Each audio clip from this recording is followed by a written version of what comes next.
कह रहे थे कि गा रहा यह सुंदर संगीत कुतूहल रह न सका फिर मौन। जब श्रद्धा के कंठ से निकले हुए गीत के समान उस बोल को सुनते हैं मनु, तो कहते हैं कि ऐसा कौन है जो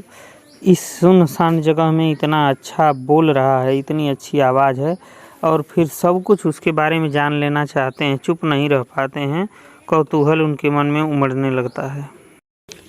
आगे करें कि और देखा वह सुंदर दृश्य नयन का इंद्रजाल अभिराम, कुसुम वैभव में लता समान चंद्रिका से लिपटा घनश्याम। हृदय की अनुकृति बाह्य उदार, एक लंबी काया उन्मक्त, मधुपवन क्रीडित ज्यों शिशुशाल, सुशोभित हों सौरभ संयुक्त मृषण गांधार देश के नील, रोम वाले मेषों के चर्म ढक रहे थे उसका वपुकांत, बन रहा था वह कोमल वर्म। करें कि और देखा वह सुंदर दृश्य नयन का इंद्रजाल अभिराम। श्रद्धा की उस ध्वनियों को सुनने के बाद जब मनु का ध्यान उसकी ओर गया, उसके चेहरे की ओर गया श्रद्धा के, तो उन्होंने वह सुंदर दृश्य देखा जिसमें नयन का इंद्रजाल अभिराम, जिसमें उनकी आंखों को जादू के समान सुंदर और मोहक लगा। और करें कुसुम वैभव में लता समान, श्रद्धा पुष्पों के समान, जैसे लता अपने पुष्पों को लेकर एकदम सुंदर और शीतल रहती है, उसी प्रकार से चंद्रिका से लिपटा घनश्याम, चंद्रिका यानी चांदनी में लिपटे हुए बादल के समान प्रतीत हो रही थी। यानी इतनी सुंदर प्रतीत हो रही थी जैसी लताओं से लदे हुए फूल सुंदर प्रतीत होते हैं, शीतल चांदनी में उसी तरह से लिपटे हुए प्रतीत हो रही थी। घनश्याम मतलब बादल के समान प्रतीत हो रही थी। कह रहे हैं कि हृदय की अनुकृति बाह्य उदार, एक लंबी काया उन्मुक्त, और वह लंबे कद की उन्मुक्त युवती थी।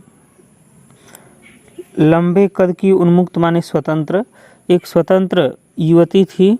जो हृदय की अनुकृति बाह्य उदार, उसका हृदय उदार, दयावान और विस्तृत दिखने में था। कह रहे हैं कि आगे कह रहे हैं सुशोभित हो सौरभ संयुक्त, मधु पवन क्रीडित ज्यों शिशुशाल। कह रहे हैं सुंदर दिखने वाली और लंबे शरीर वाली वह ऐसी प्रतीत हो रही थी जैसे मधुपवन क्रीडित ज्यों शिशुशाल, मानो वसंती हवा में झूमता हुआ कोई शिशुशाल छोटा सा वृक्ष हो, और वह क्या कर रहा हो, सुशोभित हो सौरभ संयुक्त, वह सराबोर होकर के सुगंध से चारों ओर अपनी शोभा बिखेर रहा हो, सुशोभित कर रहा हो। कह रहे हैं मृषण गांधार देश के नील, रोम वाले मेषों के चर्म, मृषण गांधार देश के नील। कह रहे हैं कि श्रद्धा के जो वस्त्र थे वह गांधार देश में पाए जाने वाले नील रोम वाले मेषों के चर्म, नीले बालों वाली जो मेष होती हैं भेड़, उनके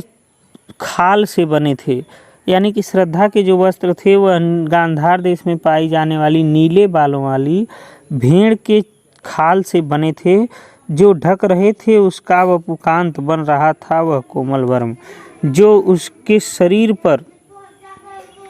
सुंदर शरीर को ढक रहे थे और बल कवच के समान रक्षा भी कर रहे थे। यानी कि उसमें सुंदर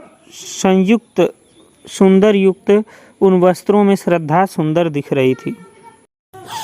नील परिधान बीच सुकुमार, खुल रहा मृदुल अधखुला अंग, खिला हो ज्यों बिजली का फूल, मेघवन बीच गुलाबी रंग, आह वह मुख पश्चिम के व्योम, बीच जब घिरते हों घनश्याम, अरुण रविमंडल उनको भेद दिखाई देता हो छविधा। करें कि नील परिधान बीच सुकुमार, मनु अपने भावों को प्रकट करते हुए, कवि मनु के भावों को प्रकट करते हुए लिखते हैं कि नील परिधान बीच सुकुमार, श्रद्धा उस भेड़ के चमड़े के बने हुए नीले वस्त्र में इतनी आकर्षक दिखाई दे रही है कि खुल रहा मृदुल अधखुला अंग, जब उसके अधखुले अंग यानी कहीं से ऐसे प्रतीत हो रहे हैं, जब वह वस्त्र कहीं कहीं से हट जाता है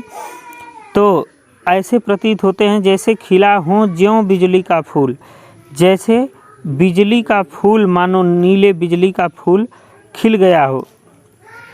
मेघ वन बीच गुलाबी रंग, और उस नीले बादल में बिजली का फूल, मेघ वन बीच, मेघ के बीच गुलाबी रंगों का फूल खिल गया हो, ऐसे उसके कोमल अंग दिखाई देते हैं तो प्रतीत होता है।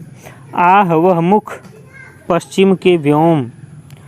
उस श्रद्धा के लालिमा युक्त मुख को देखकर ऐसा प्रतीत हो रहा है कि मानो पश्चिम के व्योम, जो पश्चिम के व्योम आकाश होते हैं, शाम के समय काले बादल होते हैं, बीच जब घिरते हों घनश्याम, जब शाम के समय घनश्याम यानी बादल घिर जाते हैं तो अरुण रवि मंडल उनको भेद, अरुण मानिए सूर्य की किरणें उनको भेद करके दिखाई देता हो, छविधाम दिखाई दे रहा हो और शोभायमान हो रहा हो।